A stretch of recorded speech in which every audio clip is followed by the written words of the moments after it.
Happy Monday Diary listeners. This is Creating Through Adversity. This is the first part of a two-part diary entry by my good friend, Carol LeBaron. This is her second time with us, and I am actually releasing this a whole year later than when she initially recorded this. But I think it's going to be funny because this diary entry, we're cutting up a bit, but after this intro and our intro music, you will hear another intro to let you know kind of the vibe of when we officially recorded this, and then you'll get the pleasure of hearing my good friend Carol. So enjoy. Welcome to the Apprenticeship Diaries, where raw meets refined. Let's be real, we're still working on refining. What it took, what it takes, and the stories that are made. Join us as we learn from professionals about how their stories began.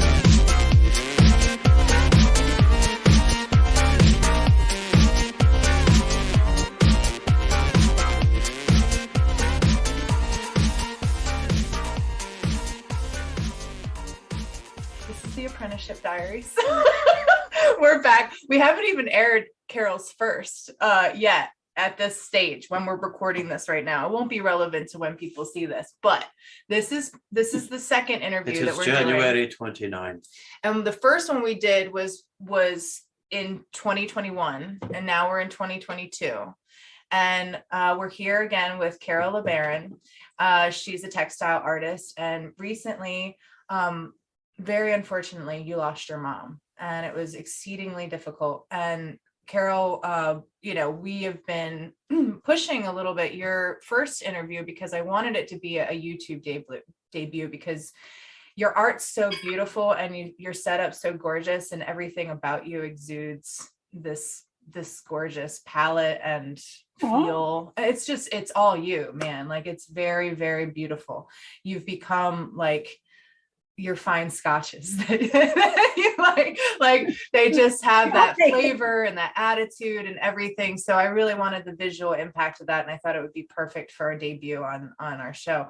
But now it's kind of a nice excuse for me because I'm video editing and trying to freaking figure it out. So it's pushing everything. But in that time, all this happened and you had a lot of fun. So we wanted to have you back, and we wanted to touch base with you about this. And I think it's really informative. I can't, both him and I can't comment on this because we haven't lost either of our parents yet. So this will be really great for our audience to listen to, because you're a seasoned professional artist, and this would really give them a lot of, insight on that. I mean, it's a personal journey, but we're really honored that you're willing to talk about it. Well, and I thank you. Well, I'm going bareback without headphones. Oh, so, good. That's fine. You sound fine. No. And it's like, sometimes they just bother my ears. Same. He's got a big head. Really? I've heard many things like that, but it's for all the brains. Yep. But I'm not even done making my coffee here. Oh man. Oh, you use a French press? We're interrupting the French press. Nice. What kind of coffee? Sumatra. Nice. I'm a Sumatra girl all the way. I keep trying all different things. People are like, "Oh, try Tanzanian peaberry." Like, no. If you like Sumatra, you need a ruddy. You need like something that's like, I always drink espresso, but I think coffee's like wine, man. It's got so many different like varieties. You got to try them all. I want to try that cat poop coffee. As a person who has worked as a shift supervisor for Starbucks, I can tell you you're not wrong. My favorite is a blend. I like Verona blend is my favorite. It's kind of it's a rich coffee, but it's like a good morning coffee. It's not as dark, like it's not like a lager of coffee. It's more of like a pale ale of coffee. Yeah, a pale ale. But I want to try that cat poop coffee or that coffee. I haven't heard of cat food coffee. No, cat poop. It's like a type of animal in the cat food. Yeah, cat food coffee. Oh yeah. No, but apparently they eat the beans and poop them out, and it's apparently like a delicacy. Like, Yeah. and I'm just like, okay, I wouldn't normally do that, but I would want to try it once just to see what all the hype's about. I'll tell you what, I tried that Black Rifle coffee. Mm-hmm. Not Yeah, about it. they just try to sell the name. I guess I don't know. Really, I tried 2 different varieties. They didn't have it. The thing with the right now I'm using Volcanica. Have you ever tried them? Mm-mm. No. It's an excellent brand. Try Really? it. Okay. Volcanica. Yeah, I love it. And You're But- doing your sponsorships right now. I am. Yeah. You're shouting out people. You're not even getting paid. Reach out to them. Totally. I know. We're like, hey, I've tried them all, man. You're the one. They have the best. Well, they do have the best Sumatra. I feel like it would go with your vibe of like It of would. like extinct species and stuff like that. Like the kind of like Earth Congress kind of thing. That would be kind of a cool thing for you to explore. It's actually not a bad idea. You know, Yeah. the thing with the Sumatra coffee is it's that it does. I don't like anything with a fruity taste. Yeah. Like Hmm. either it's got the. I just it don't is. like the fruity, but I do like cinnamon. Yeah. But I don't like flavored coffees. Flavored coffees are just annoying to me. Well, it's more the flavor than the coffee. It was kind of like Jason, and I'm gonna dig on you, Jason. Jason Stapleton just posted his coffee martini, and I was like, the fuck is this shit? I was like, that is not a martini. A martini is vodka. I don't even drink, but if I did, I wouldn't put coffee in the martini. I know. I'd be like, dude. Can I drink your drink? But it's like these whole Yeah. Your energy drink. Yeah. I can have it. I Yeah. drink pre-workout. Yeah. Sweet. He's 'Cause I'm thirsty. I'm like, yo, you're drinking coffee. She's got that. I'm just like, damn it. he's I like, just "Oh, drank sure." espresso. So like my mouth is just like dry Go and get shit. it real quick. Thanks. We've You better barely. go get your coffee. I was late because I was making mine. I mean, We're how making is introductions. coffee. But Yeah. yeah, I was like, dude, that's way too opaque for my goddamn martini, man. Like, I gotta have I want vodka. I want something to remind me that I am making bad choices that night. like I want it to taste of like, this is gonna be your evening kind of thing. And the only thing that clouds it slightly is just an intermittent bite of olive. And that's it. And then you get that. I used to slow- like. I was a Scotch drinker. Oh, okay. So Actually, you ball high, my friend, because you can't drink bad Scotch. It's awful. right, no, Bad no, Scotch. yeah, good Cheap Scotch is Scotch. in cheap. No, but I was all about the whatever. That's partly why it was hard for me to get sober because it's just like this whole Culture. persona. You Well, know? it's Oh, a yeah. culture. Yeah, and yeah. and you have people that are very much about it. And So hey, what also- is a Scotch? Just a Scottish whiskey? I think it's how they actually prepare Well, it. the best Scotch is single malt. Yeah. Yeah, it all has to do with the way they prepare it. Mhm. But yeah, I mean, I believe it originated in Scotland. I'm not an expert on the history, and now that I am, that's no longer a part of my life, except for that I do believe in every single part of our past becomes part of us to who we are now. Mhm. So I can look at my past of how I identified with different kinds of booze. I mean, there was a time when the day was defined by what kind of a booze is today. Is today a Kahlua and Sombrero day? Is today a Scotch day? Yeah. Is it a what was the one we used to drink with ginger ale? Sounds good. I like ginger ale. It with was- Oh, liquor. vodka. Wait. Like a Moscow No, there Mule? was something I've got to ask Danny. Hang on. Yeah, got to. I'm It's like curious. a Moscow Mule? But no, I hear her though, because I think that that's part of the problem with being kind of an addict on a lot of, is that we're foodies. We love intensity. Like we love like rich flavors and to be romanced by them, and those guys. It's kind of like you and me with food. Like I'm a food addict for sure. So like I eat because I'm hungry. well, you eat to supply this mass and your ability to lift weights. If I'm hungry enough, I will literally eat like steak straight raw. Well, I know, but I don't have any functional reason to eat like I do. I just like to eat, and I like flavors, and I'm just like Carol. Like I'm like, what is that? What do I feel like right now?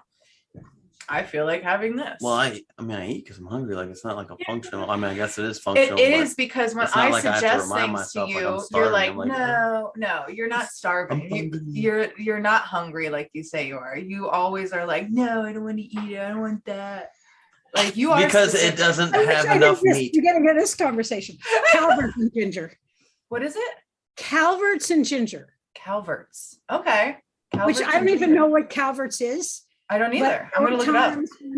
There were times when that was what we had, man. It was a Calverts and ginger. It was the food. Hey, you want to know something funny? Like my dad, the other day when we were at the farm, we were talking to Tom, and my dad was like, because me and Tom were talking about moonshine, stuff like that. My dad was like, in his heavy Italian accent, he's like, I never got drunk in my life. And I was like, you know why? Because you're a square, Dad. L7 weenie. Meanwhile, his dad does smoke quite a bit. And he smokes the crap out of stogie cigarettes. What kind of card are you playing with that? Like, I know. What's the point of pride that you are playing with that declaration? Like, you've just traded one addiction or one thing for the other. Like, as if that, like, I mean, yeah, like in Italy, like we all back have in something. the day, like my dad started smoking because he used to race motorcycles in Italy, and he got in a bad accident and ended up, landing him in the hospital, broke his leg, etc. Well, in Italy, they would bring you, well, part Naples, Italy, but they would bring you cartons of cigarettes instead of flowers. So that's how he started. What did he ride? Oh, I have no idea. That's a conversation for you and him. Like he tells me about it. I don't know shit on about here, so he'll want to know because he'll be really interested in that.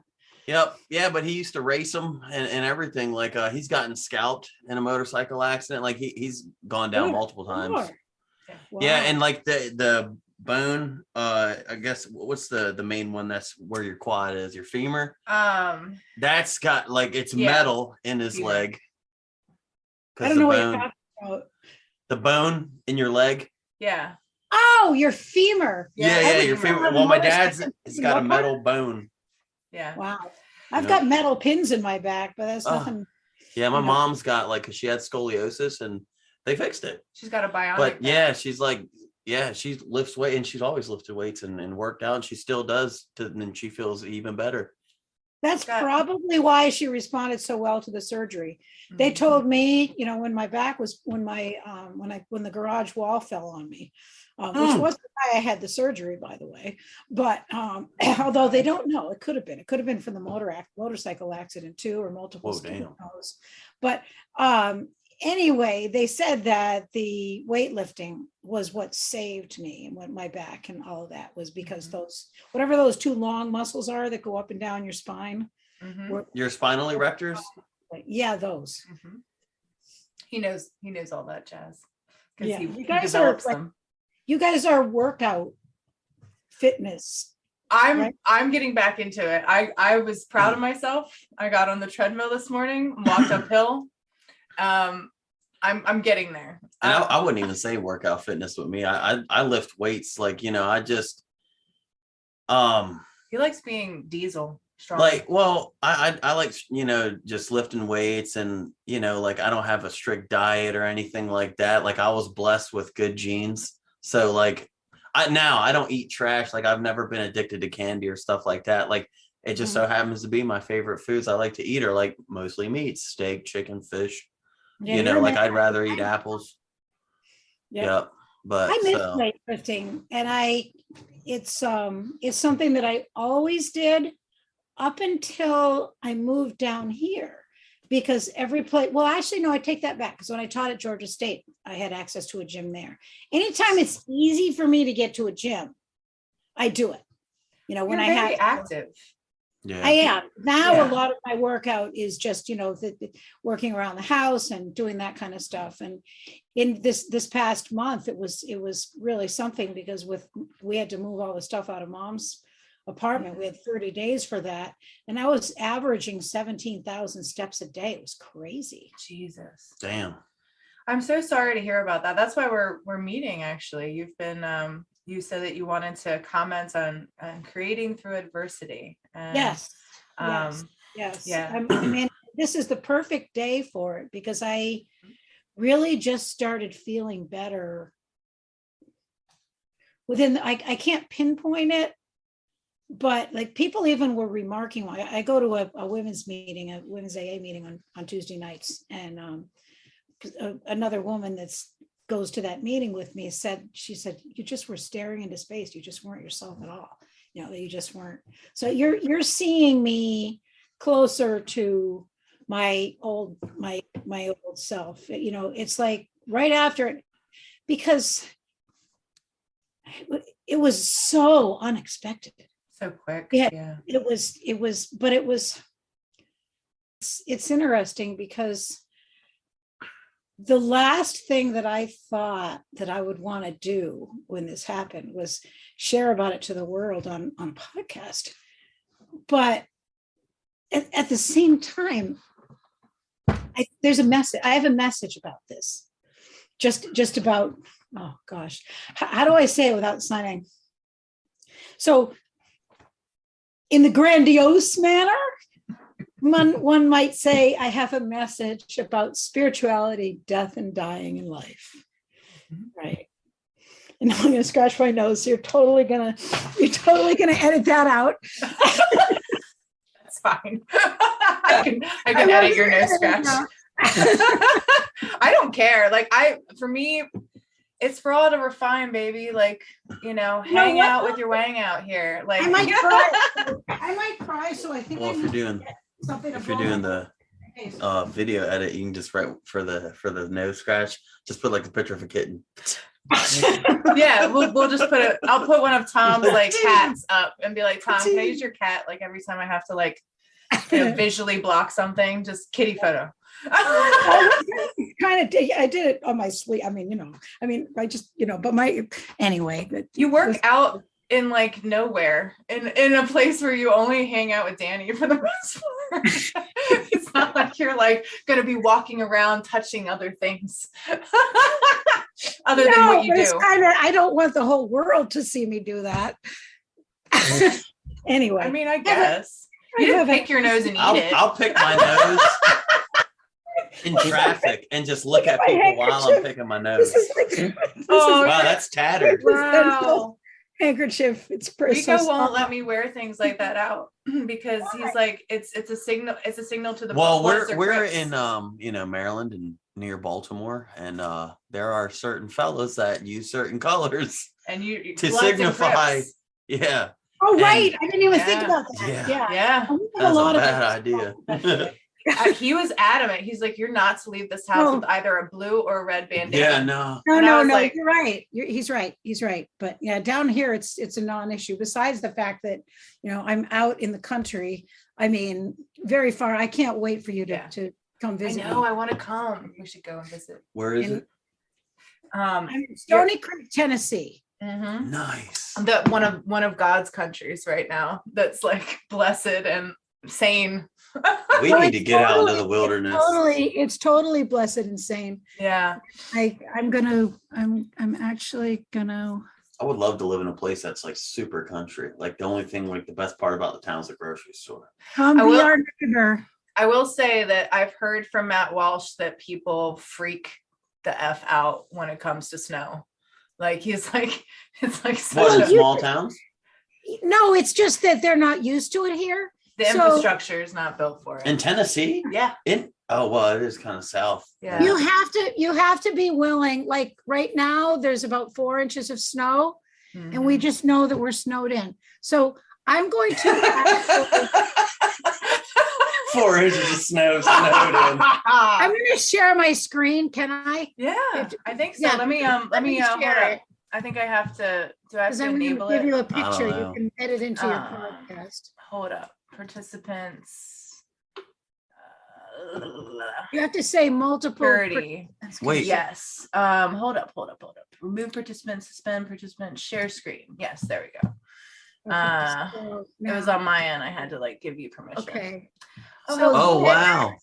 This is what it looks like right now. Isn't that beautiful? If I stand, and it looks just like this. I wanted to find a winter picture. So Aw, if I stand out on my front porch and I look out, it looks that's just like gorgeous. this. Nice. That's gorgeous. Okay. That's awesome. So I wanted to give you a flavor for Yes. what it's like here. So you That can- would, I stick mean, that in. now Yeah. that would snow us in technically, because that means kids aren't going to school now because they get a whisper of snow and it's just shut Mhm. down. Oh But, man, yeah. Like I grew up in Virginia Beach during hurricane time. Like we went to school unless it was like some Yeah. really dangerous stuff. Yeah. I grew up in New England. We went to school when there were 2 feet of snow. I mean, the Yeah. snow came Yeah. up for the roads. Here, they don't. So it's like, and we have a little Mazda. It's not Mazda. It's I know it's kind of like a Jeep, but Suzuki. It's a little Oh, cool. Suzuki. It's got 4-wheel drive, and Danny put the chains on it because we can't. I've got a 2-wheel drive pickup truck for putting the motorcycles in the back of, which it was never meant for driving in the winter. It's back when we bought that truck. I thought I was going to be doing great. My job was going to turn into a full-time job. I just moved. Things were going to. I was going to be fine. I was going to be set. We were just going to travel back and forth. We were going to have a different truck for the winter. It's still happening. It's still happening. It's just taking longer. Now there's almost 200,000 miles on that truck, and she's still going strong. Danny's a mechanic, and he's an awesome mechanic, so he can fix anything. But it won't go up the driveway. You got to wait the back. Parked down at the shop. No, you can't even get up waiting in. Really? Oh no, it's 2-wheel drive, 8-foot bed. Wow. So it Whoa. will not go up our driveway. Yeah, it was funny when we were moving mom's stuff, and I had that truck up in New England, and there was some snow. It was scary the whole time.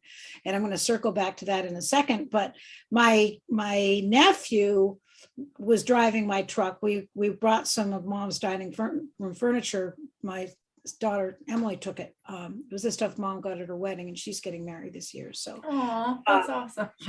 so she took it. So we were going to her house so Stephen could see her little house. She lives in a little hobbit house. It's amazing. That's awesome. But, yeah. So, she climbs right up the driveway in her little four-wheel drive Toyota pickup truck. And I'm behind in my truck with Stephen. And I'm like, Stephen, he goes, oh, I can go up that. I'm like, I can't. Yeah. He made it about a foot.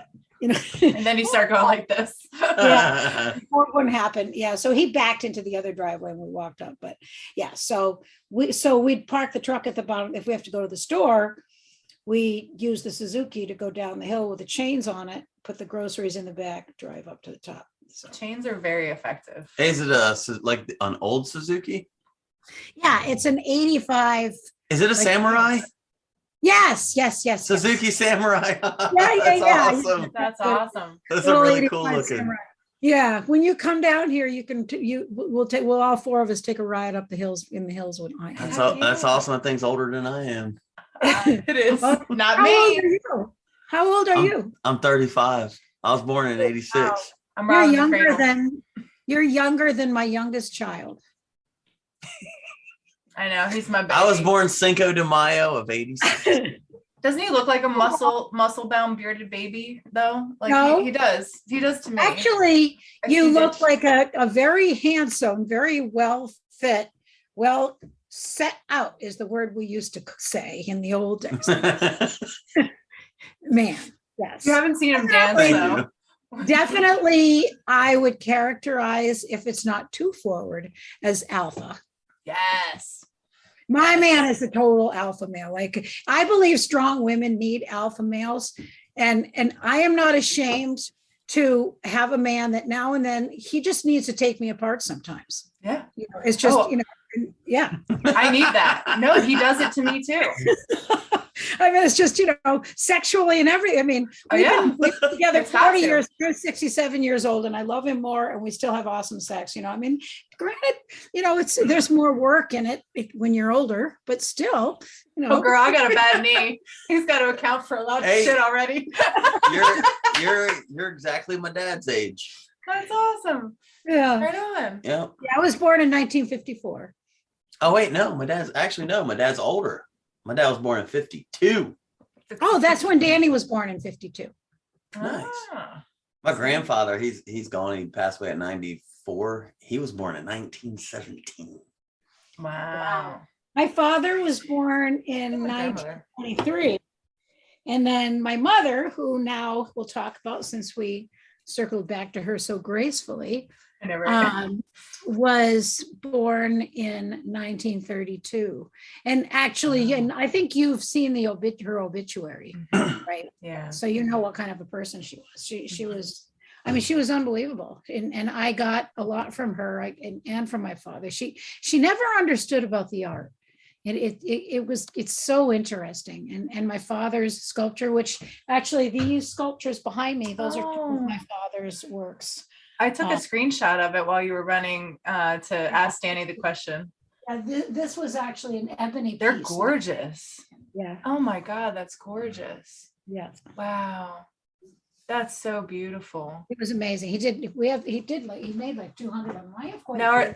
Those are casted then. No, they're hand carved. Oh, they're hand carved. Holy Okay. shit. I was gonna say, wow. Those two are ebony. Wow. That's a wood. Yeah. The That's- wood's naturally that color. Yeah, that's ebony. Wow. And then this Holy is another shit. type of wood. This is a different one. Isn't that gorgeous? Hey. Wow. The wood is like this. Beautiful. What kind of wood is that? I'm not sure. I can't remember. It's some type of heartwood. Oh, how cool. I have it written down on his, but yeah, I have quite a few of his sculptures. That's I'll show you awesome. one another time.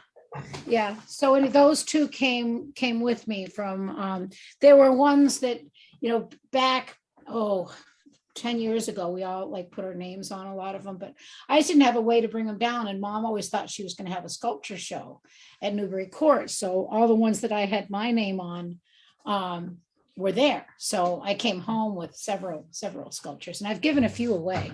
That's actually why I have a different background, is because there's a place called Red Legacy in our hometown where it's a place where women that are just getting out of jail or just getting sober, they can come, and there's classes. We teach them how to live, how to cook, do their finances, like all different ways for them to re-enter society. Wow, that's great. And she's building like this whole thing. I'm going to do an interactive quilt with her, some type of artwork and so we can do a whole wall art. But we donated a pretty good sized sculpture to them for their space.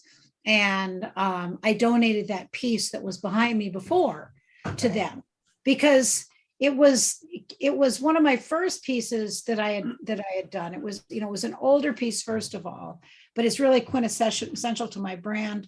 A lot of people will see it, and it's called The Last Plant, and it's about new growth, which I thought was a good symbolism for those ladies.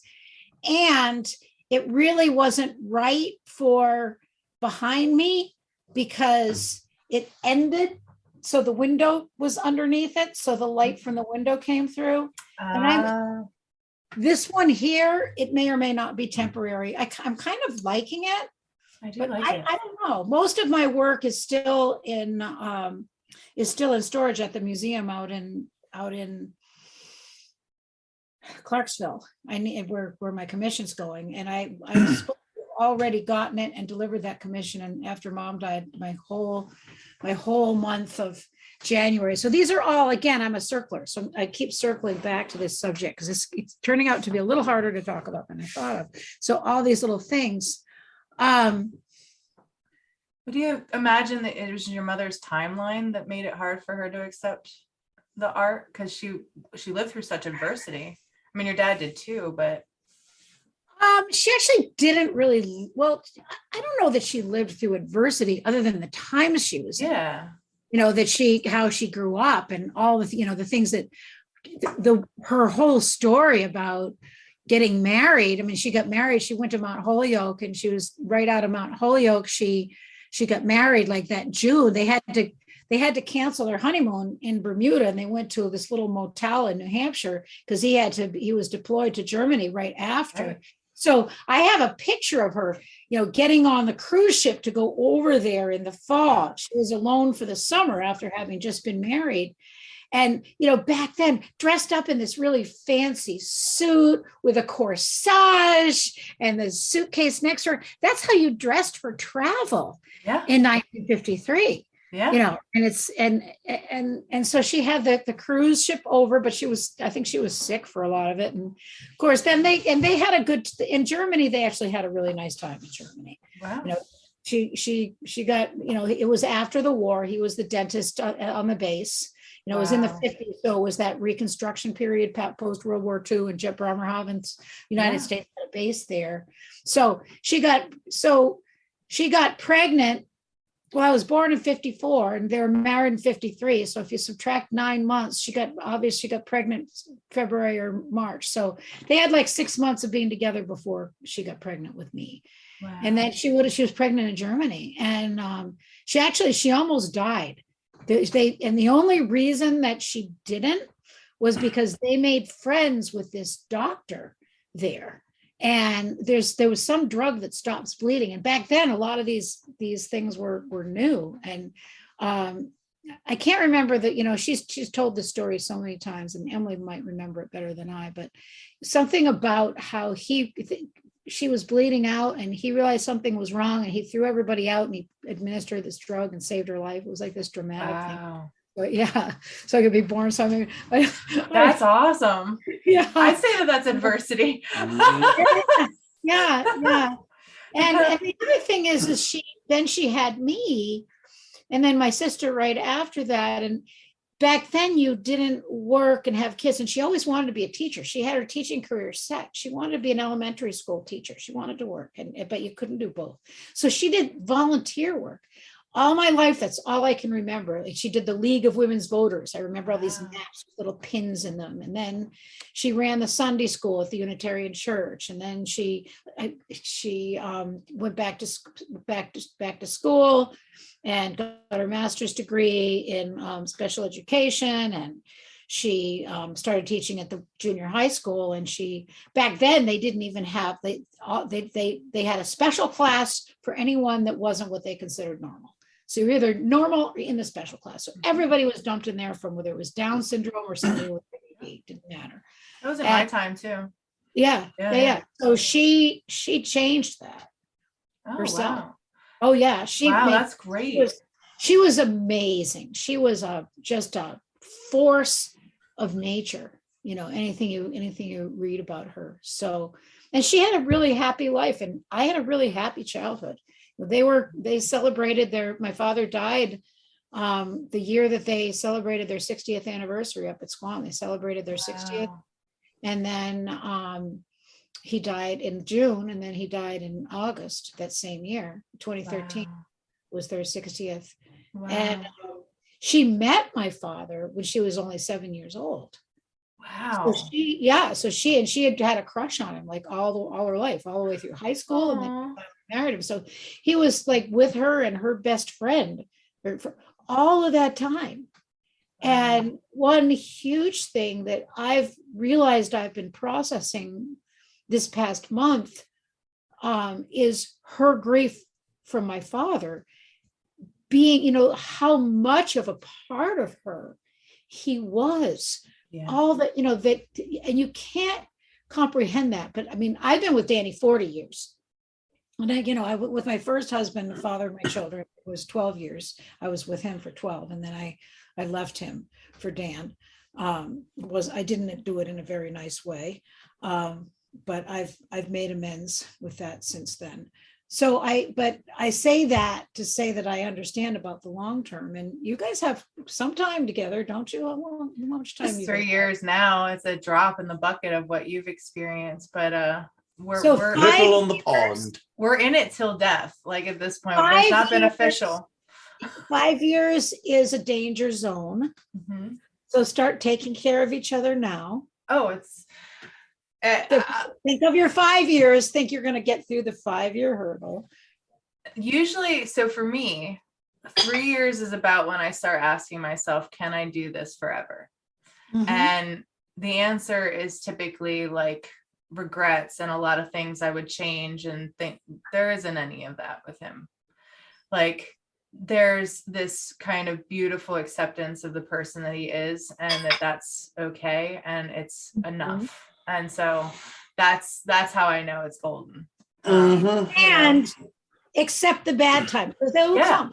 Yeah, no, they already have. We've like you said in the beginning, like, first of all, you can't declare yourself an alpha.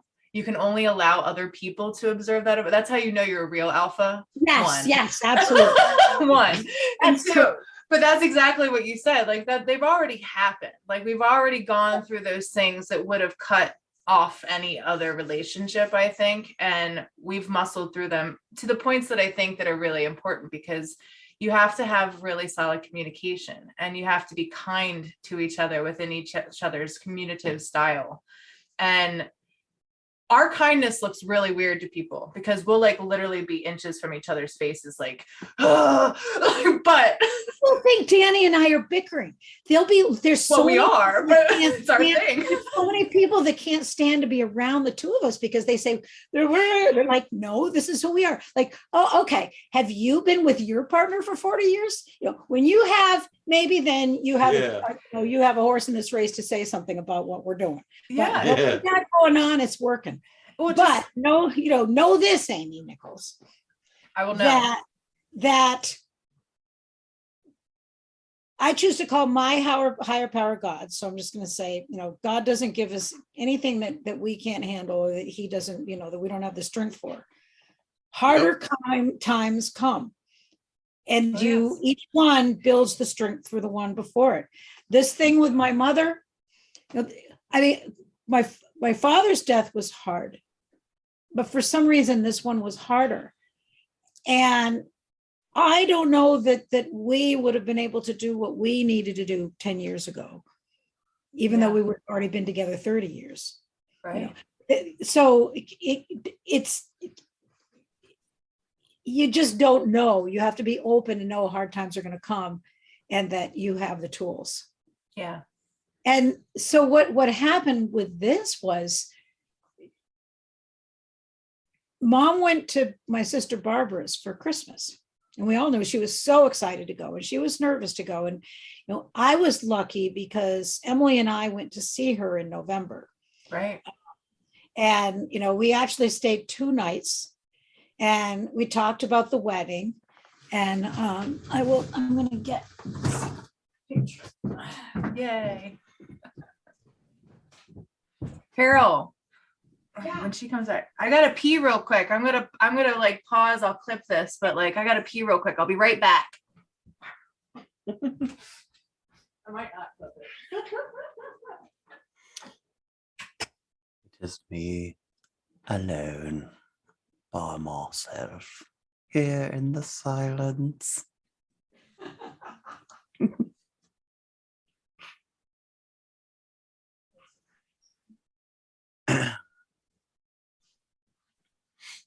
I always look in the backgrounds and I'm just like, are things going to move by themselves? Is there a ghost?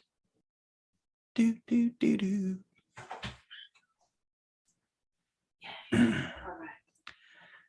All right.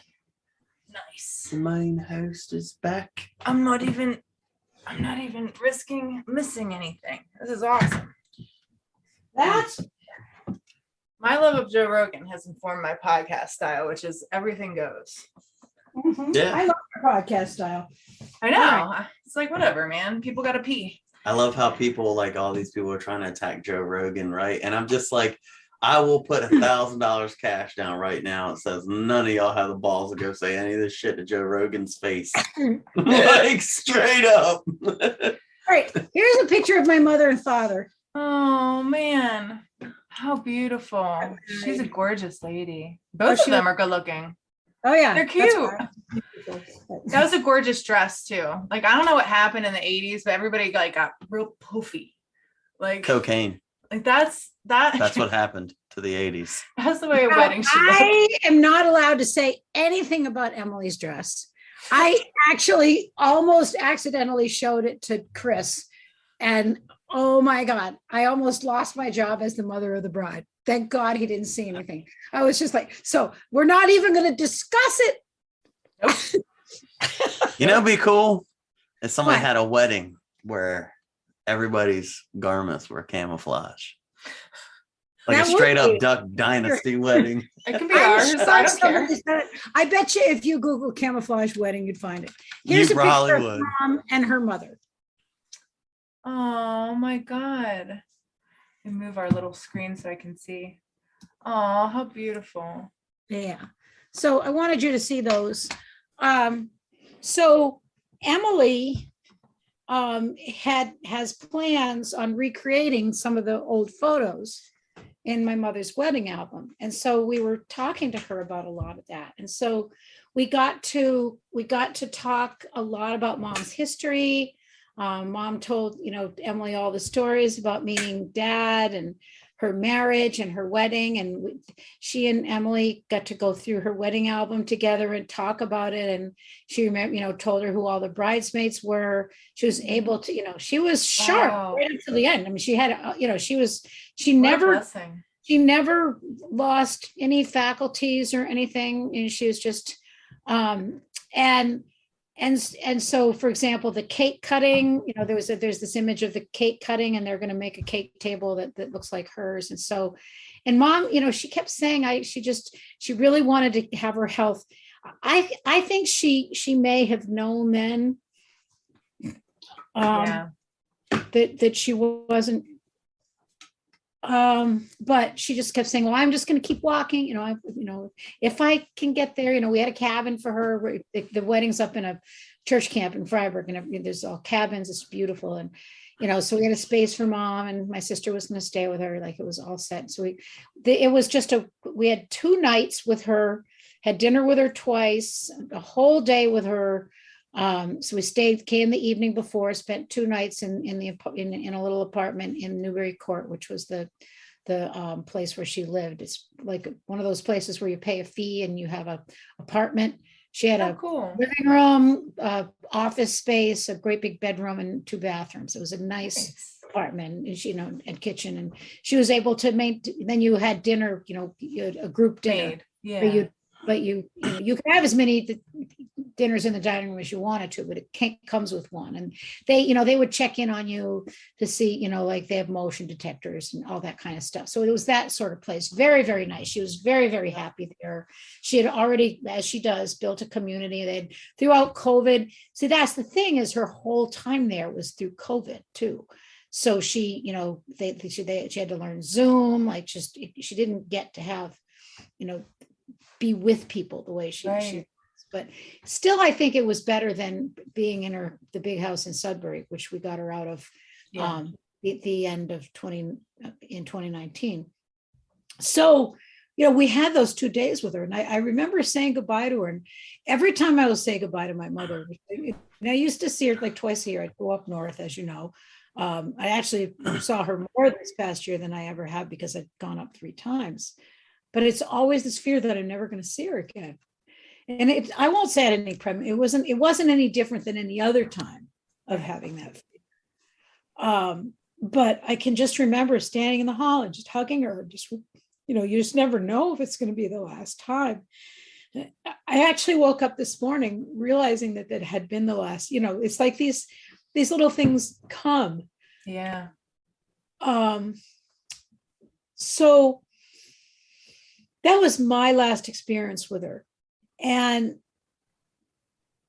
so she was talking, she went to Christmas at Barbara's, and Barbara lives in a very nice house. Her husband was a contractor, and he built their whole house with his own hands. It's beautiful. Wow. It's That's cool. It's out in Dover Plains, New York, and it's, on a dirt road, and it's country, and, like we all love. It's just beautiful. And really, that's where I've stayed for the last month after mom died, was actually in the room where mom passed in. Wow. Yeah. So Barbara brought her out, and they had a beautiful Christmas together. Barbara plays the piano, and she plays the piano for the church service on Zoom. So Mom got to be part of the Christmas Eve service with Barb playing the piano and singing the song, Aw. which she loved. She always was in the choir. When I was young, we were in the choir together. And then they had a really nice Christmas dinner, and prime rib and all that. And then the day after Christmas, so Christmas was Saturday, I think, and the day after was Sunday. I think that's right, because I think that's right. It was the day after Christmas, and they did a bunch of errands, and went to CVS, and then came home, had a nice dinner again, and they were planning on taking her home, not the next day, but the day after that. They had one more day together, and then she was going to go home the next day. And so they all went to bed. And Mom had said she had a slight headache. So Barbara gave her some Advil, and then they all went to bed. And then the next thing, Mom was calling her and saying, I need you. And she had a very bad headache, and things, things. I'll just say that she had, I'm not going to describe graphically what happens during the stroke, but she had a massive brain hemorrhage is what she had, and it happened very fast. And so, as it happened, it immediately becomes like there are signs that happen. As soon as the first sign of stroke came, of course, they called 911. But by the time the EMTs got there, she already was not responsive. That's why I say that she passed there, because she was gone. And it's frankly, it's easier for me because that was about 11 o'clock at night. Barbara called me, but of course I had my phone turned off, and which I don't always turn it off at night, but I hadn't been sleeping well. And so I had it turned off, and so I didn't get all the phone calls, which probably in retrospect was a good thing. 4 o'clock in the morning, Danny's at my door, and he's like, now calm down, but you got to get up. He said, your mother's had a stroke. You got to call Barbara right now. She's at the hospital. So I called Barbara, and she was at the hospital, and she was, had to tell me she's terminal. We need you to come. So we went through the whole thing, of course. Now you remember it was COVID, that whole thing, the Omicron had just broken, and there was this. There was the day after all those flight cancellations. Mm-hmm. So my first instinct at 4 a.m. was I got to pack. My truck's name is Rosie. I got to pack Rosie and just drive. And everybody's like, and that's what I was going to do. I was already packing. Danny's like, sit down, have your coffee. Right. Yeah. Right. He's like, and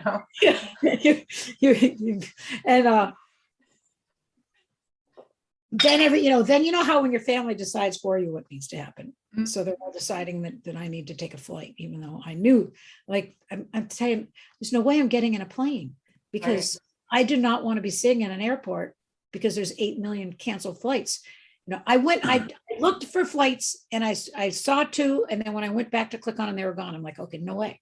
Yeah. These are all the people that couldn't get their flight yesterday, and the airports are putting them on these flights. There's no way I'm going and putting myself. I've been through that once. I'm never doing it again. Yeah. Plus with COVID and everything else, I don't want to put myself at risk like that. Yeah. They're not going to let me in the hospital if I'm public transportation. Like, all these things are going through.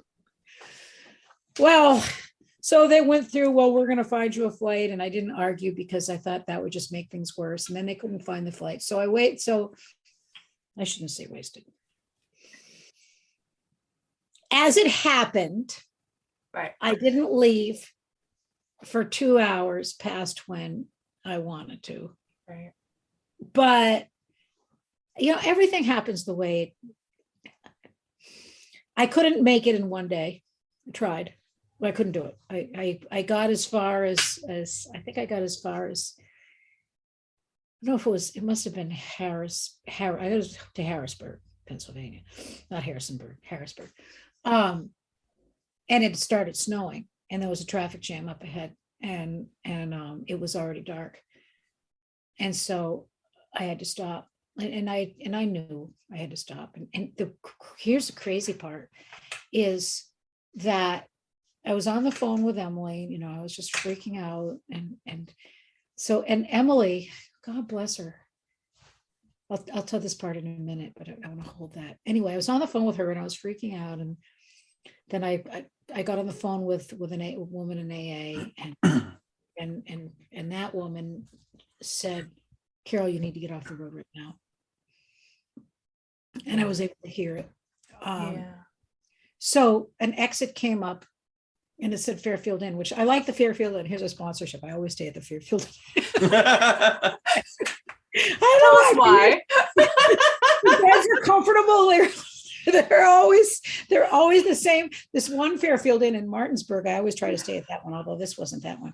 And what's really crazy is this exit had never had a Fairfield Inn before. I know all the Fairfield Inns up and down at 81. That's hilarious. Yeah, but this one, it said fair, and this is crazy, but I'm getting off this exit, whatever hotels are, like, I can't drive anymore. And the traffic jam was, you know how on Google it tells you where it is. And so I had to get off if I didn't want to be in it. And right at the exit is this brand new, big, tall, giant Fairfield Inn. Nothing else around it. It's dark. Wow. It's snowing. There's like no cars in the parking lot. There's like one car out in front of it, like nobody there. And it's a Fairfield Inn. Whoa. Whoa. And I'm like, okay. So I go in, I pull in, I go in, I say, how long has this been here? She go, we've been here about 4 months. Whoa. That's crazy. Isn't that crazy? That is crazy. Yeah. So it was there for you. That's really Yeah. cool. That's really, really cool. Yes, it was pretty obvious. That was, yeah. So, yeah. And as I was there, by the time I finished parking the truck, the parking lot got so icy that you were falling. I didn't fall, but, so it was pretty obvious I was where I needed to be. I got up the next morning, drove again, and I didn't have any windshield washer solvent. Oh, no. So I stopped at a Walgreens for windshield washer solvent. And then I got lost in downtown Poughkeepsie. So the hospital was in Poughkeepsie. And so, because it was Vassar Hospital, but I guess Vassar College is also there. So my GPS was taking me to Vassar instead of the hospital. Yeah. And so Barbara got me and they got me in and she's like, just, I'm going to meet you down there. And so I met her on the road outside the parking lot. And she said, I'm just going to get in the truck. So here's the park. She just got me into the parking garage. She was just like really focused, and she got me parked. And then she told me, Mom, we passed an hour before. Yeah. So, but she was still in the room. She's Yeah. like, we kept her there so you could see her. Oh. And I cannot describe the feeling of walking into that hospital, knowing that I was going to see my mother, who was gone in a hospital bed, but she's gone. Yeah. It was like I was walking and I was watching myself walking. Yeah. I believe it. We go in and my brother and my two sisters are there and my sister's husband. And, there's all this COVID protocol. We had to stop at the hospital and I had to, they had to give you the N95 mask. I didn't have an N95 mask. Barbara had one for me. And you had to sign in and they'd take your temperature and you had to say who you're going to visiting. And Barbara, luckily, she was by my side. She was helping me get in there fast, They had some regulations, but I guess, my brother-in-law is a pediatric cardiologist. And he's a doctor. So he told me that I think they let us have an extra person because he was a doctor.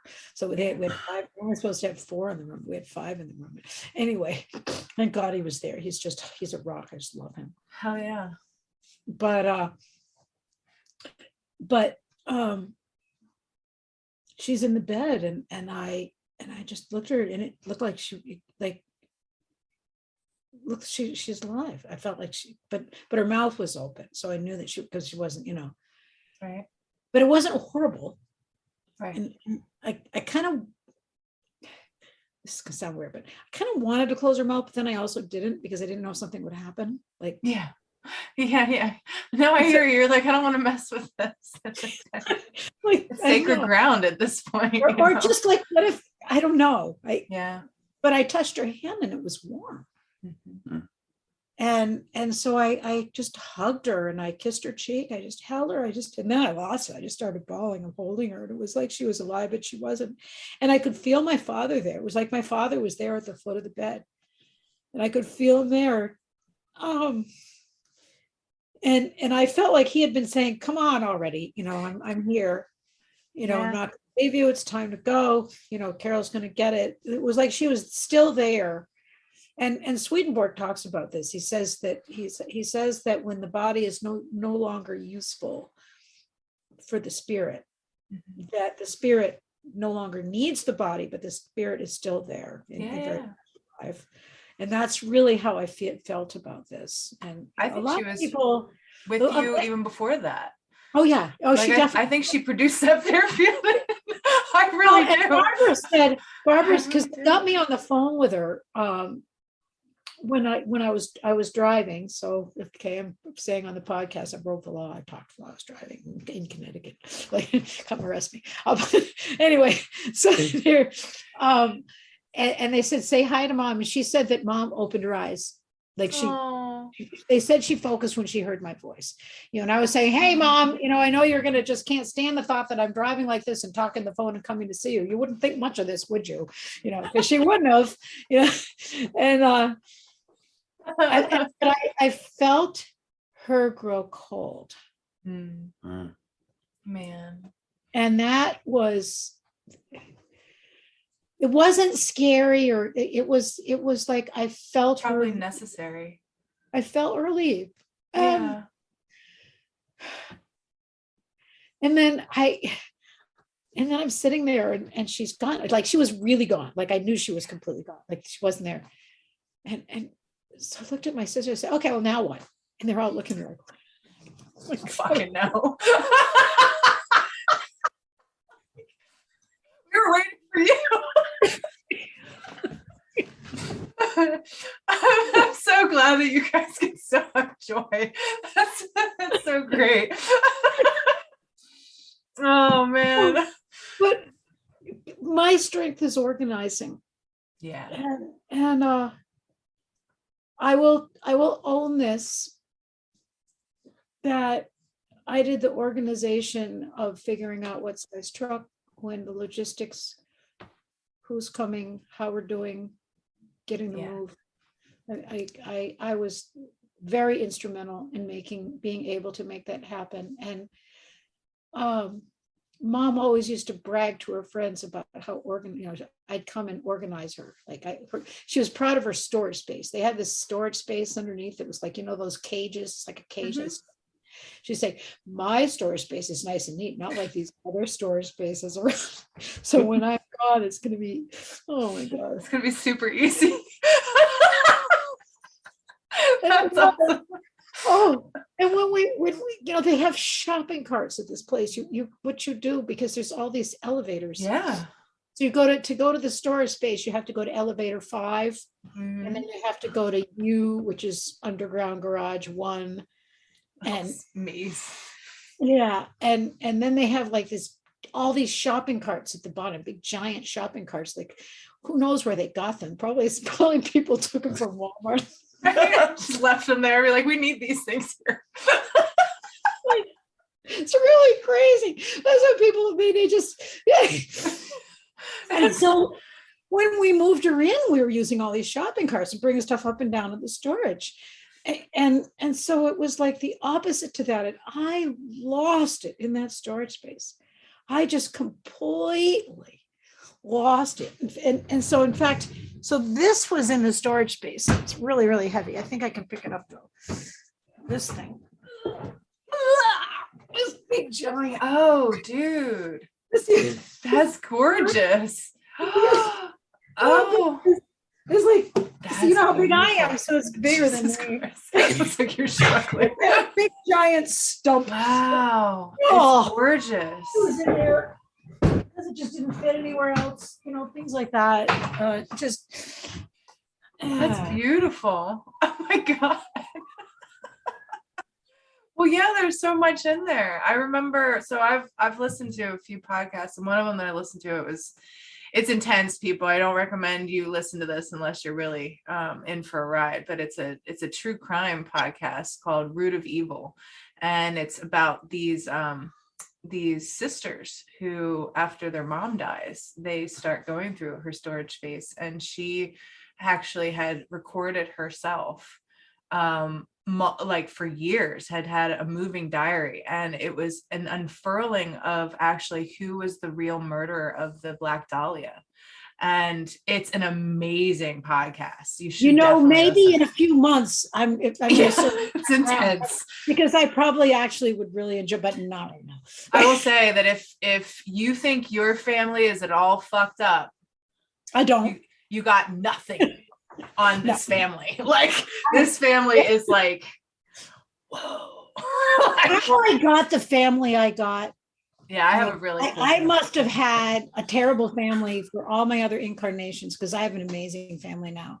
My sisters and I are so close. We are here. I'm going to show you my sisters. Awesome. I love it. All these family pictures. I never had family pictures before. I mean, the significance climbs when, you're. So this is me and my sisters. Oh, they're beautiful.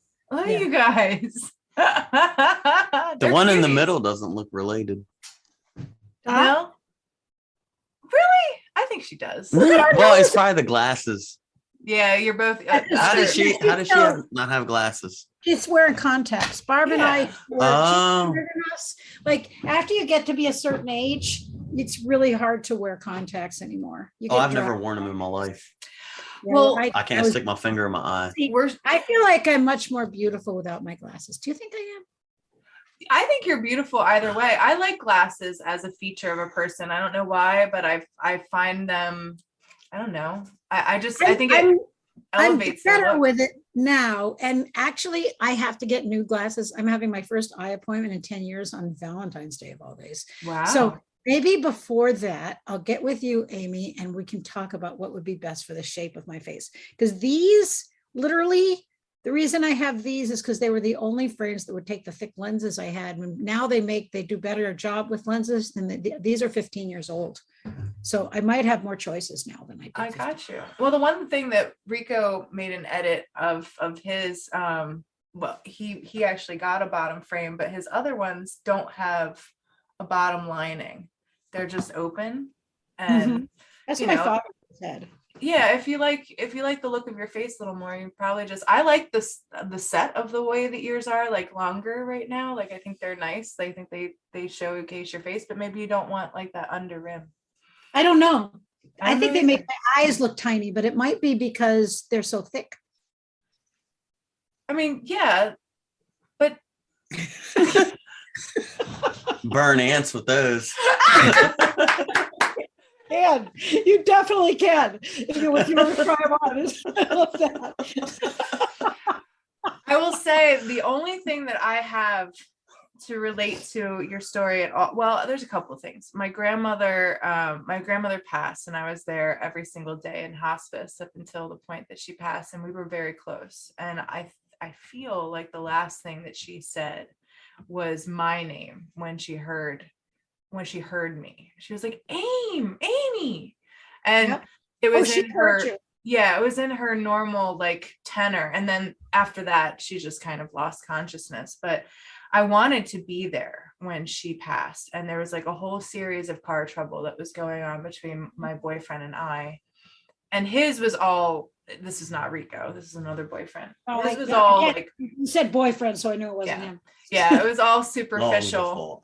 Yeah. It was all superficial shit. He had just gotten a new car and he was like grappling with the dealership. And like, of course, I had to hear about this crap while I'm losing my grandmother. And I was I was like, dude, I have no compassion. And because of his fussing about it when we didn't have a vehicle at a time because my car had to go in the shop at the same time. So I guess I could have put you first. Right. So I had to either take an Uber there, but like everybody was like, we're here, don't worry. And I kept showing up every day and, there was nothing happening. So the one day that I didn't come was the day that she passed. And I do think she held on for her son. Her son finally got there and held on for all of her kids to be there. And I do think that my Aunt Carol was in the room because she had passed before my grandmother. They did have like a ghost incident there that was kind of interesting. That's interesting. Yeah. Wait, where? At the hospice, like they had asked the nurses, they were like, I mean, you guys have so many people pass here. Are there specters? They're like, oh yeah, there's a lot of ghost activity in here. They're like, they're really kind. Like there's been nothing that's aggressive or anything, but there's been a lot of happenings. So while they were there, the light if I remember it correctly, the light to the bathroom, which was an automatic light, like it would turn on when you go in, but nobody was in there. The light turned on when they were talking about my Aunt Carol. And then they went, who passed before my grandmother. So my grandmother's bathroom light just went on. And then when they went to go open the door, it wouldn't open. It locked. It was locked. And and then all of a sudden the light went back off and then they were able to open the door back up. It was really weird. So that happened. And then the only other thing is that when my therapist passed, I had arranged to come see her and I communed with her daughter because, of course her daughter's going through all of this. And she actually thanked me. She was like, Amy, thank you so much for how you approached this. She just like, you didn't bombard me. You left a message. You said, if it's okay to see your mother, like, I know that this is your time with her right now. Like if she's even able to. I was like, I'm sure she's getting weak because I know that, towards the end of the life, like it's just breathing is hard, like just being there. They're just trying to stay as present as possible. Just being is hard. And she had lung cancer. So it was very excruciating for her. Everything wore her down. So she was like, I really appreciate you not bombarding me at this last moment. You left a message and she does want to see you. I did ask her and she does want to see you very much. And I said, well, whether I'm able to or not, but she was like, all these other people have just been lambasting me because she was a therapist. Her whole life was connecting with people and making a difference in their lives. So there was just this outpouring of grief. And it was like a tidal wave hitting her daughter. And it's funny because her daughter like never breaks down. Like she's like, I am like a rock, dude. But every single time I'm on the phone with you or I'm around you, Amy, I'm just a mess. Like you level me. Felt safe doing that. Yeah. Well, I was like, girl, and that's what I told her. I said, I'm a safe space. Like you can always break down with me. Like I get it. Like I know your mom. And because of that incident, like she passed before I was able to see her.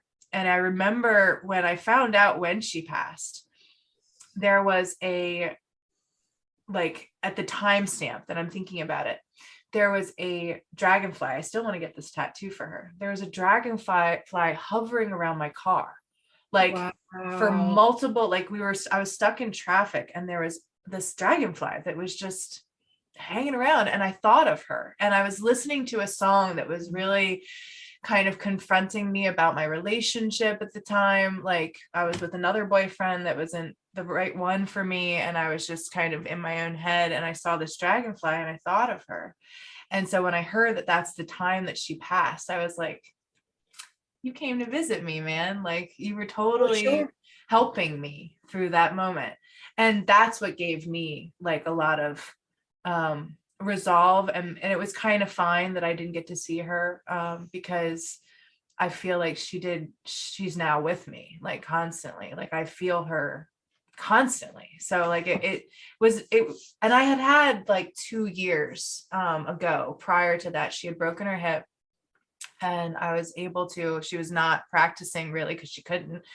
And she was having a call to help because she only had her daughter really that could help her. And her daughter was super overwhelmed going through career changes and all this stuff. And she needed help because she was just one person in this multi-level home that like wasn't for somebody who broke it. It would help you break a hip, but Yeah, and it did. But I was able to help her. I was able to come and be an agent. I helped her weed her garden. I spent a whole days with her. I heard about her history, her traumas. I was able to, I was able to lay in bed with her and her daughter. She was like, come here, my beauties, like lay with me. Like, it was really cool. So we had our moment. And that's what I kind of rested on too, is like, I had my moment to have that. So it was really cool. And like the creation through adversity. After that, I was really overwhelmed by just this idea of a mother, like, because she was my spiritual mother in a lot of ways. And she brought me back. I'm sorry if I'm going to cry. She brought me back to my mom, which has always been a good mom. But my mom didn't have the tools to really reach me. And so she brought someone in who could. And I just started thinking about what an amazing thing that is to be a mom, to realize that you don't have what it takes to reach your child and ask for help, and how powerful that is. That's huge. That's huge. That's caring about your child Mm-hmm. more than yourself. We learn a little bit about that in AA too, that you It's really huge. can't connect with the other person until you really can see where they are. Yeah. And Yeah. it's not about you. And I just, Yeah. it was horrible. It was horrible and awesome all at the same time, because I was just flooded with regret for how I treated my mom, how I treat her, because we still have a very difficult relationship. But the gratitude that came from that, and I had this whole motherhood art event where I did Klimt inspired, because Klimt always like had these relationships. Sure. I love Yeah. that. And so this one in the background, if you can see it, Yeah, I don't know if you can. Yeah, I can. That's Alex and her daughter. So that was a picture that I took, and I did that, and it's still for Sasha if she wants it, but I don't know if she wants it, if it's too close to me and what I needed to bring out of me. But I told her, I was like, yeah. It may be your identifying with daughter there, that it's Yeah. about you. Even though it's them, it's really about you and your mother. Yeah. Well, I did one of me and my mom, which I gave to her. And I don't know if my mom, she came to the event. It was really, really cool. Gotta pee. Okay. My mom, he's like, I gotta go. I'm sorry. This is he's like, I gotta go to the bathroom. It always sucks when you have to go to the bathroom, like right when it's getting like really emotional. Bodies. But that's yeah. what this is about. This is, mothers and daughters. Again, I mean, I guess as mothers, we create children, and so you are a creation of your mother, and then you can give back. You can give that back to your mother. Yeah. By working at the creation of that relationship with her. That's a creative activity too. And that's kind of that whole thing about people passing, whether we're there or not. I've kind of come to over this month, and again, like I'm everything was a blur. Like I don't even, the whole month that I was up there in New York, there was this ball I couldn't let go. I cried a couple times. I cried on my brother-in-law's shoulder. I just, there were a few bursts, but I wasn't able to let go and just let it all out. On the way up, I had to be driving. Yeah. You're just focused on like getting. Yeah, I had to be safe, and I actually had a conversation with someone, a close friend of mine. She said something really terrible to me while I was driving. It was like she was angry with me about something. This woman was angry with me. And yeah, and my mother, I called her to tell her my mother was driving. She was like, well, you're going to die alone because you don't care about anybody. Like, oh my God. No, she said that to me. So like that was all wrapped up in and I had to realize this is where she is, and that's what I get for calling her. But Right. But you know, that it doesn't make her a bad person that she said that. It's like who we are. It goes, and the reason I tell that story, it's about you're making your relationship. You think you treat your mother badly. It's really, we think about our own, we have to learn how to think about ourselves second. And so somehow God was able to give me what I needed so that we could get through this quickly and smoothly and make this. We had a 30-day window to, or I mean, you could spend the way the place says you can take as long as you want, but we're charging you the next month's rent if you don't, you know. Yeah. And you're Yeah. like, no. So they're happy to have you take all the time in the world. Places are not cheap either. My grandmother lived No. in an assisted living place, and it's like $4,000 a month. It's like crazy. Yeah, it was Yeah. it was a little more than that, you know. So Yeah. you know, not that it's about the money, but No, but it's $4,000 plus. I know that's a lot of money. yeah, you have to be practical, and you have to be able to not feel like I'm not being spiritual because I'm being practical, kind of thing, and not harm anybody. You have it in the back of your mind, but I'll say it all anyway. We got through it, and the same thing. I drive home then, and I actually lost a suitcase at the hotel with all my favorite stuff in it, and a couple of some things from my mother. I think I left it on the back steps at the hotel. Like it's completely gone. I just and they actually, they were so kind. They found me on the footage. The girl, she's like, I remember you, because you know I stopped there. Your daughter's the one getting married, right? You know, so that bag was at the hotel with me, but it's gone. You know, and I don't know why, you know, material things, right? And what drives me crazy is I can't remember exactly what was in it, but every time I can't find something, I remember maybe I put that in there. Like my slippers are gone, my favorite jeans are gone, my favorite blue sweater is gone. I don't even know what else was in there, but whatever. Oh, all of my reading glasses, which I need new ones anyway, but they're gone. I don't have reading glasses anymore, so I'm like. Well, Anyway. people who talk about the material as if it doesn't mean anything probably haven't lost anything. That's my observation of it anyway, because I mean, same as you. I've had all, like, my jewelry box. I had a jewelry box with a boyfriend, and I left it behind by accident, and it was all this jewelry that I collected. You know, people who had made me pieces from my grandparents, pieces from my aunts, you know, like just these things that you collect over a lifetime. And he wouldn't return it, and neither would his sister. And I lost every piece of jewelry that I had, except for what I was wearing. Thank God at that point I was wearing a lot of rings and stuff like that on me, but like I lost everything. That's when like the dragonfly, like the butterfly, you realize those are things, just like the reading glasses. They weren't working anymore. I really needed to be rid of them. I might never have replaced them. You know, all of that stuff. Yeah. Whoever got that, maybe they needed it. You know, I can rationalize any way I want, just like rationalizing I wasn't there when they pass. But I love the metaphor that the body's no longer useful and the spirit is here. Yeah.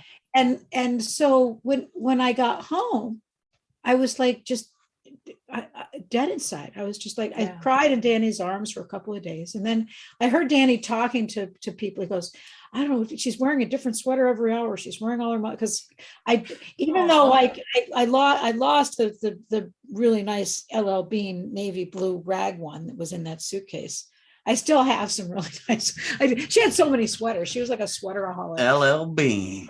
Yeah, I inherited like 4 or 5 really nice sweaters from her that I really like. We were the same size, so none of my sisters could wear. So I'm wearing these sweaters. It made me feel close to her. And so Danny's like, she's wearing her mother's sweaters around, and I have to be. I heard her say this. I heard him saying, he's like, I have to be nice to her. Like, yes.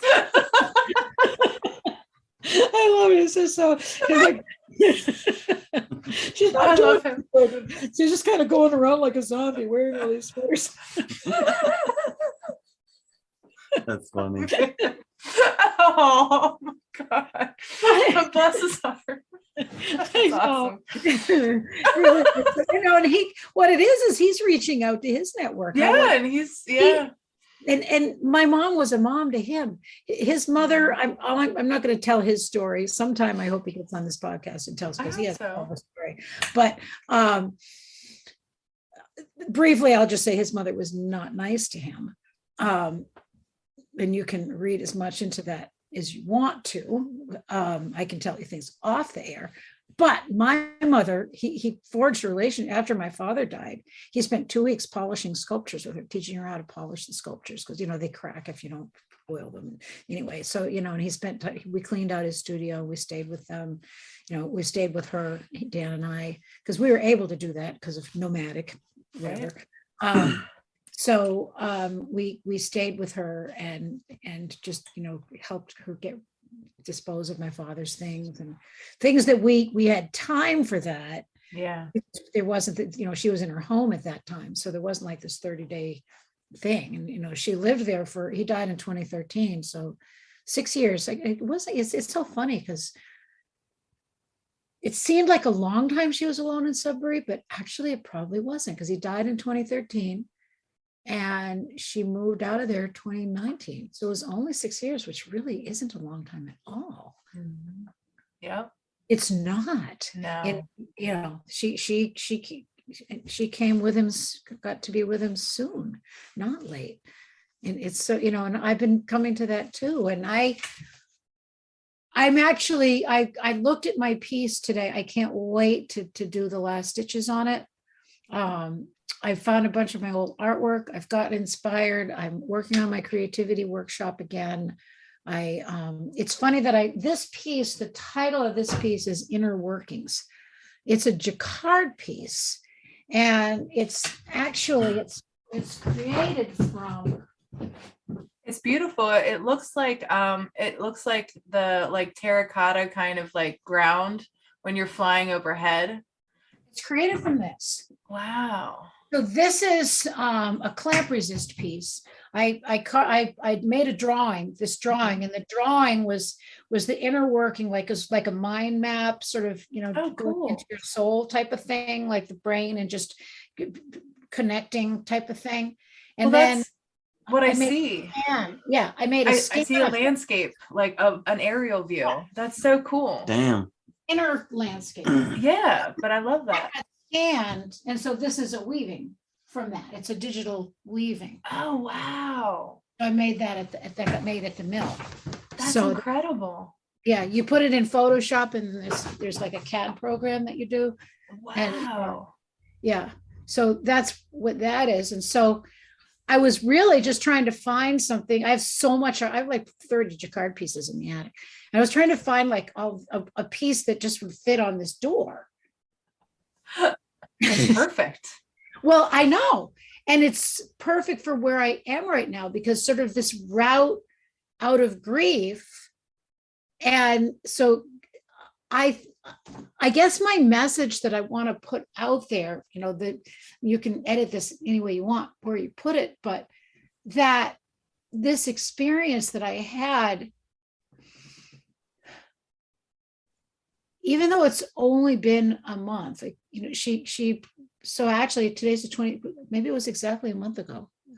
It was the day after Christmas. What's today? Like the 20, it was a month ago that she's gone. She's been gone a month. Wow. So it's not that long, but right before she died, she told someone, I've lived a really good life. And she was telling how proud she had, all of her children. She had grandchildren, great grandchildren. She had gotten to spend time with all of my children and my grandchildren and my great granddaughter this summer. So she had a great granddaughter when she died. Wow. And she was always so family oriented. And she was, and so this when we were in Newbury Court, this woman came, and she actually used to be she was the former chaplain, but she still lived there.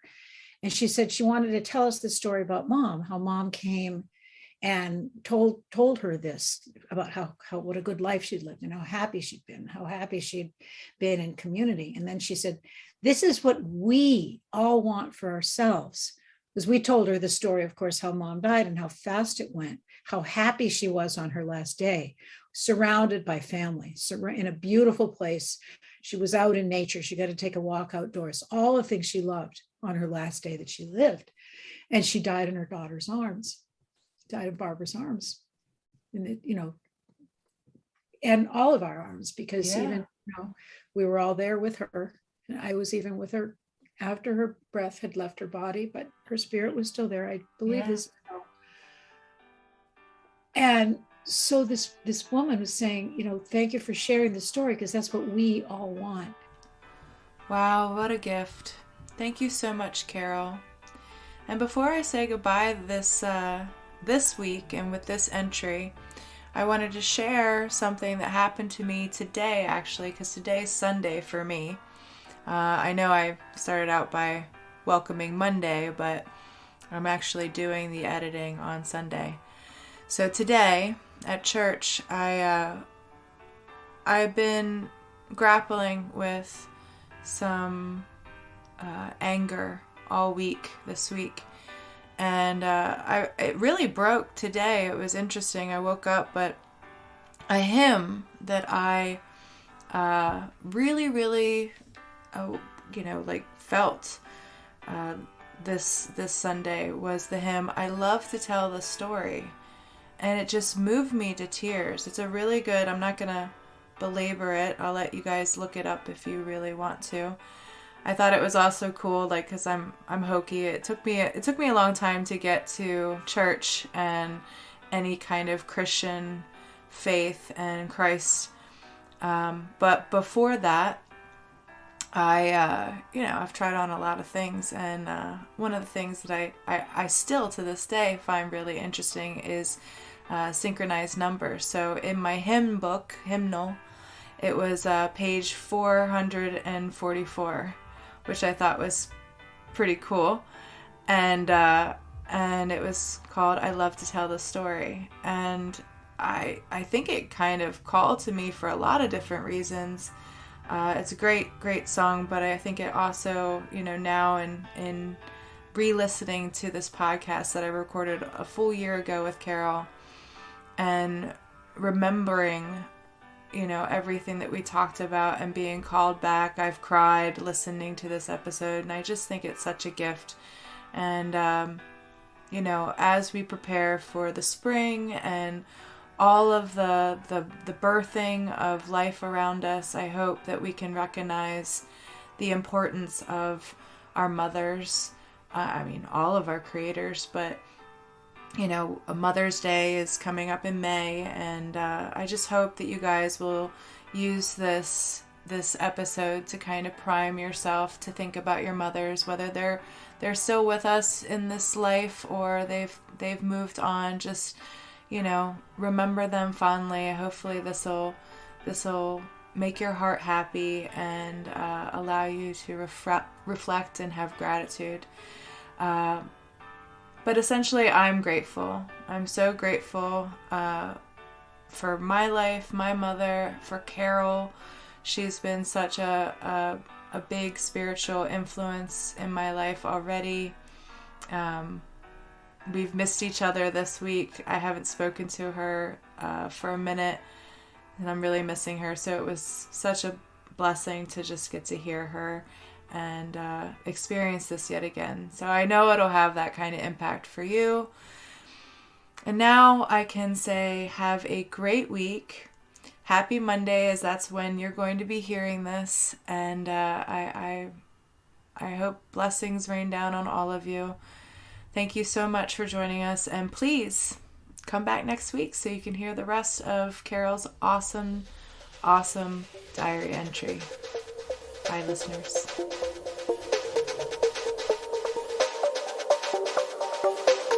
Thanks for listening. You can find the Apprenticeship Diaries on Twitter, Facebook, and Instagram. Our IG is _apprenticeship_diary. If you would like to offer constructive criticism or an interview, drop us an email at theapprenticeshipdiaries@gmail.com. We look forward to hearing from our listeners.